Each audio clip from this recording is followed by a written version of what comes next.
Bonjour Valérie, merci de nous recevoir. Valérie, j'aimerais que tu te présentes et que tu présentes ton entreprise. Bonjour Gilles, heureuse d'être ici aujourd'hui. Alors, moi c'est Valérie, je suis présidente de l'agence de marque High Five. Qu'est-ce qu'on fait chez High Five? En fait, on offre des services de stratégie, de création d'identité visuelle et d'expérience numérique. J'ai démarré l'agence en 2017 avec mon beau-frère. Et puis, on a toujours opéré en télétravail. Puis, maintenant, en fait, on compte 11 employés dans l'agence. Excellent. Dis-moi, Valérie, quelle a été ta motivation au début à démarrer ce projet-là? En fait, c'est pas vraiment de motivation, c'est plus arrivé dans ma vie comme une surprise, il y a 5 ans. En fait, moi, j'ai travaillé dans la PME, dans la grande entreprise. Je me suis cherchée, je me suis perdue.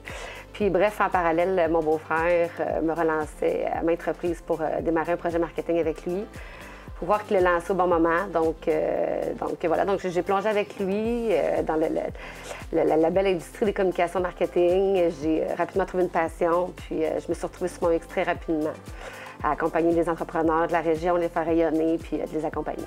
Excellent. Dis-moi, quels ont été les plus gros challenges, les plus grandes difficultés dans démarrer ce projet-là?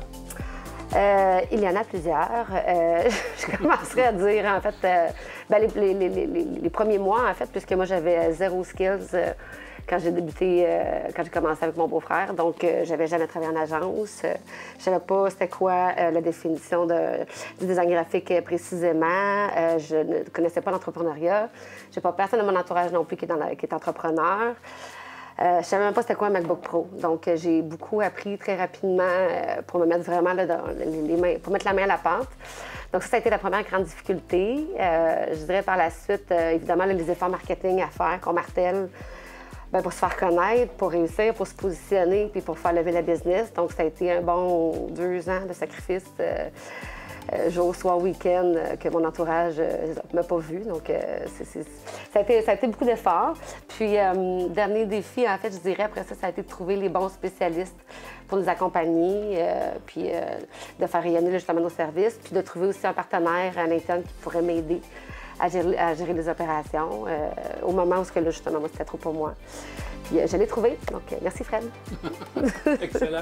Alors, l'envers de la médaille, les plus grandes joies que tu as connues à travers ce projet?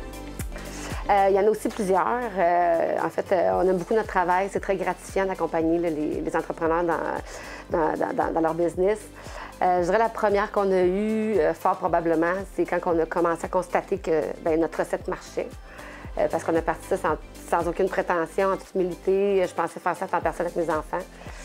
Puis là, ça a fonctionné. Puis le bouche-à-oreille fonctionnait. Puis là, les clients étaient satisfaits puis revenaient. Donc, c'est ce premier constat-là. Il est arrivé un moment où on a réussi, on a constaté que ça marchait, notre offre de service. On était bien contents.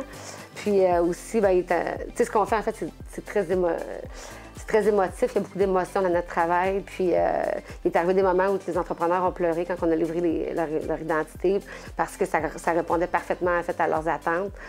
Donc, c'est des beaux moments. Donc, juste ça, c'est ce qu'on partage le plus, qu'on aime le plus dans notre travail. Alors, Valérie, si une femme avait un projet entrepreneurial et venait te voir pour avoir des conseils, qu'est-ce que tu aimerais lui dire? J'aimerais lui dire de ne pas avoir peur de plonger, de bien s'entourer.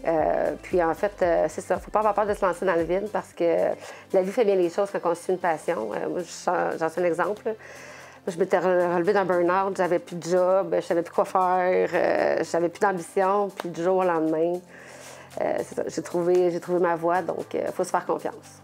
Excellent. Valérie, merci pour cette belle rencontre. Merci.